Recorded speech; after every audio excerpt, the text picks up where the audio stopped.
Hello everybody, this is Fun Police and I am back with some of the new cards that have come out from Uprising. Today's video is going to be a bit shorter than like our normal reviews, as we only have a total of 6 cards to go over, and I'm not going to spend a lot of time talking about them because we haven't seen the full expansion yet. There could still be very well be cards in the that we haven't seen revealed that could really change how some of these cards seem. So I'm just going to give a brief overview. I'll talk about them, and we'll just call it there. But anyway, let's just immediately jump into it with the Inniskilling Fusiliers.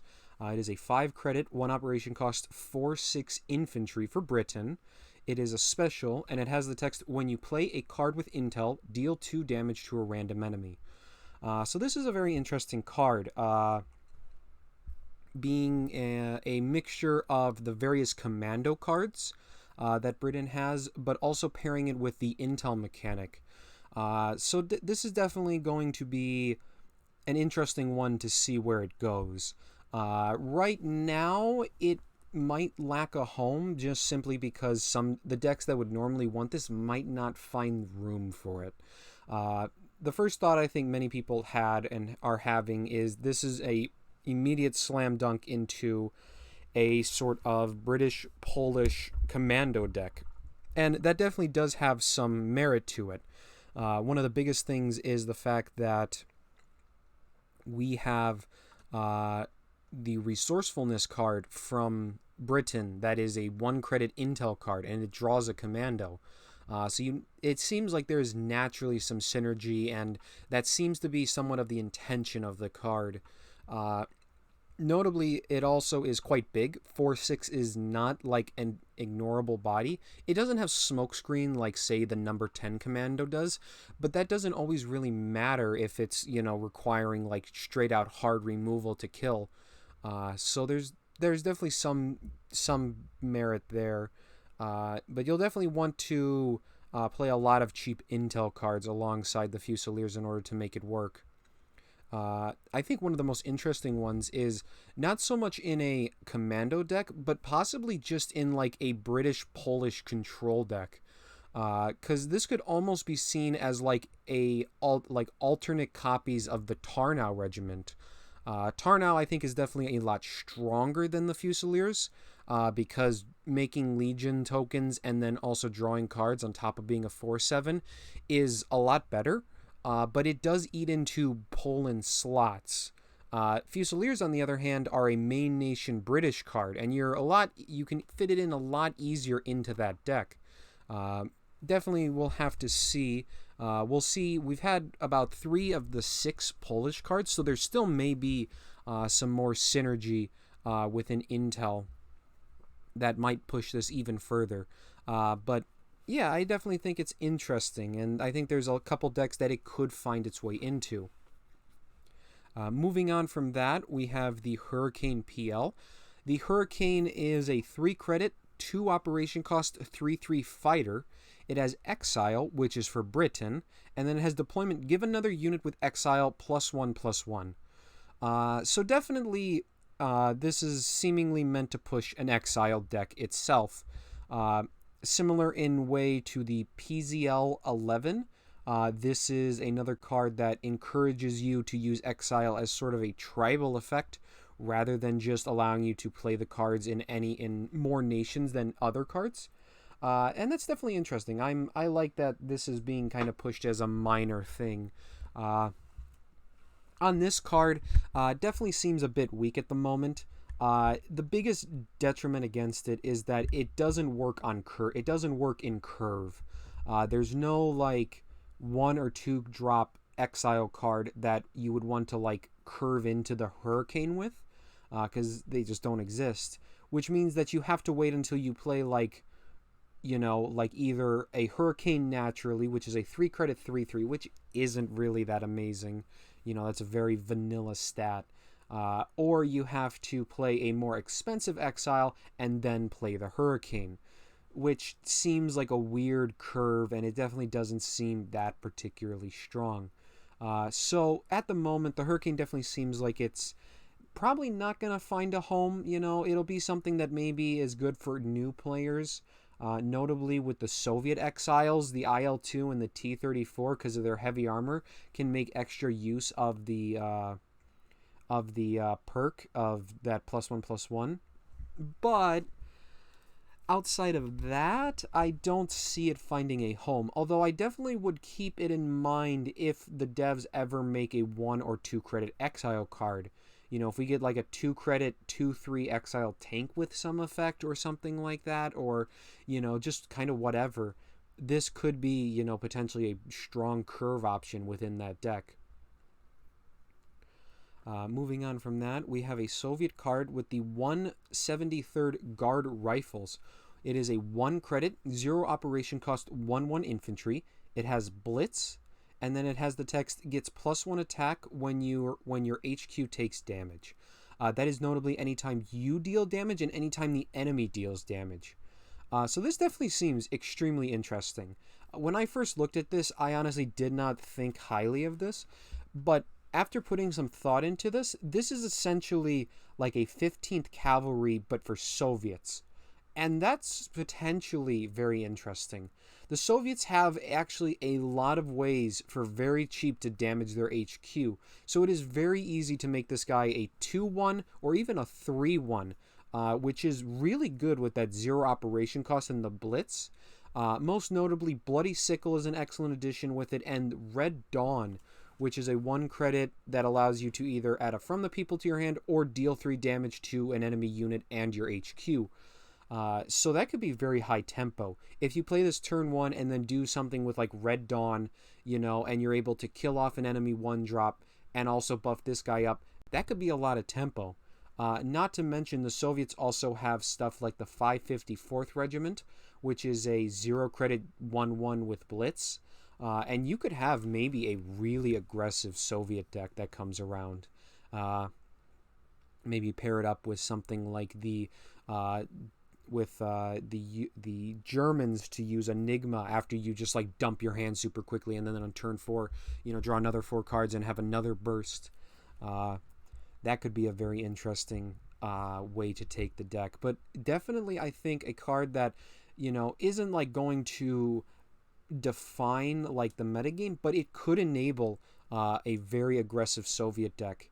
So that might be interesting to see. Moving on, we have the Orp Orzel, a 1 credit Polish order. It has Exile for the British. It is Intel 1, and and when you play it, increase the cost of a known card in the enemy hand by 2. The Orp Orzel is a big card for British, Polish Exile decks. Not Exile, I'm Intel decks. This is now, there's a total of 6 1 credit Intel orders that you can play in Britain, and they take up British slots, saving you tons of room for stuff like Plan West and Tarnow Regiment and a variety of other British or Polish cards. Increasing the cost of a known card in the enemy hand by 2 is mildly annoying. I can definitely see it having a nice impact, but because you don't get to choose, let me clarify that. You don't get to choose from the known cards. It just picks a card that you can view and then makes that cost more. But there's definitely some benefit in that. Because, you know, you can just hit stuff and it can really throw off an enemy's curve even early on, you know. Just making their 1-drop into a 3-drop is just, you know, could be very annoying, you know, and could really help slow down the momentum of some decks, especially if they're trying to land specific cards on a certain time frame. So that could be annoying, especially because you also have stuff like Blackwatch and some other cost increases in order to help disrupt the enemy. But I think definitely overall, the fact that it is 1 credit, it is Intel 1, and it's essentially a British order makes it really, really good. And I expect that if you're playing a British-Polish deck, Orp Orzel is going to find its way into there every time. Definitely seems very good. Then for a card that was revealed today, the Matsu Regiment. 3 credits, 1 operation cost for a Japanese infantry. It is a 1/5 with guard, and then deployment, choose and discard a card, gain attack equal to its cost. So I think there's a variety of uses for this. The first one is a very fun deck. Essentially, you use this and you discard something like To the Last Man, which makes it an 11/5, which is very massive, and then you use the card Lightning Conquest, which allows your infantry to move and attack on the same turn. And then, if you can, you also play the German 5th Panzer Grenadier, which is that 2-credit card that gives a unit Fury with its pincer effect. And essentially, you just allow this guy to move and attack on the same turn, and then give it Fury, and you deal 22 to the enemy HQ. That is a very fun idea. I think it might be a little difficult to actually pull off because it's quite expensive credit-wise. You probably, you need to wait. The earliest I think you can pull it off is turn 5, but you have to play Matsu out, and it has to stick. And if you play an 11/5, the enemy's absolutely going to know what you're up to and will try their hardest to block it or pin it or do whatever.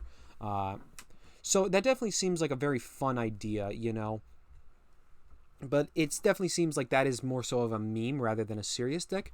I think definitely like the intention of this card is to push self-discard, and it honestly looks not bad in that regard. Notably, there are 2 cards right now that work with self-discard. That is Supply Chain and Betty. And both of those are 2-credit cards, which means that the Matsu Regiment, should he discard them, not only get the benefit from those cards, but also you are making it a 3/5 guard. And a 3-credit 3/5 guard is pretty solid. Honestly, I see Matsu Regiment being really good overall in any sort of deck that is looking to use self-discard, because you pretty much can't make this a bad guard. 3/5 is, fine. That's like a similar stat line to something like Issa Rae Regiment, or like, slightly bigger guards, such as like the 61st. And if you discard anything over 2 credits, which is not hard to do because there's a lot of cards that are like that, this guy could be trading very well with a variety of units. And 5 health ain't easy to remove either. That's going to usually eat 1 or 2 attacks, in the early games. So Matsu Regiment seems definitely very interesting. I would definitely keep an eye out for any other self-discard synergy. Because if there's another payoff for self-discard, this guy could become really, like, foundational for it. But yeah, I like this card a lot also. I think a very interesting card. And then for the final card for this little video, the M4 Sherman PL. It is a 4-credit, 2 operation cost Polish tank. It is a 3/4. It has Exile, and it is an exile to the US. And then it has the text, has +2 attack and operates for free if you have played an intel card this turn. This is very spooky and quite interesting. Notably, this is the first card for a US Polish deck that benefits from like intel, and definitely could be quite strong there. It's hard to say exactly where it fits into. US currently doesn't have any intel cards itself, and the Sherman does offer a 5/4 tank that is operating for free on turn 5 consistently. If you combine that with something like Underground State to bounce a unit, or even just like any 1-credit intel card, like there could be, some very strong tempo swings with the Sherman, where you just really put the pressure on, while also, say, buffing legions up. So this could be, like a big enabler of maybe like some sort of US Polish deck. If you're running this in Poland itself, I think it gets worse even in like a British Polish deck, because this is taking up slots that would be otherwise going to like intel cards or Tarnow Regiment or, stuff like that. And in a British deck, I don't know if you're really looking to apply a beatdown like the Sherman is, but I definitely think that it's an interesting card overall for the, U.S. Polish decks, and I guess we'll see where that goes. Maybe in U.S. is getting an Intel card. That could definitely boost this card up another several notches. Uh, but yeah, and with that, that's going to be it actually. Definitely a much shorter video than my normal ones, but we don't have a lot of cards to talk about, and again, we are still waiting on a lot of the expansion. There's still another, what, like 16 cards 15 cards to show off. My apologies. 15 more to go.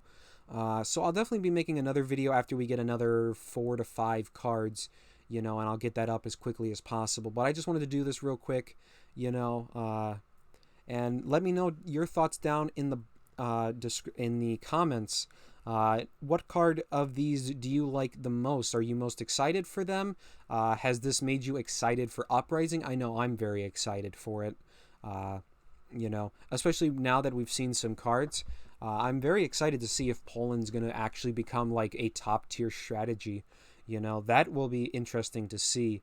But otherwise, make sure to like and subscribe. Still bringing you daily or weekly videos. We will return to deck techs probably after Uprising. For now, we'll probably I'm going to keep covering these. So next week will also just be like card reviews over these, due to how there's just simply a lot going on, and I think it's going to be, that's going to eat up a lot of time, and then we'll also be able to dive into deck techs that include these new cards. But otherwise, that's it for today. I want to thank you so much for watching, and have a good day.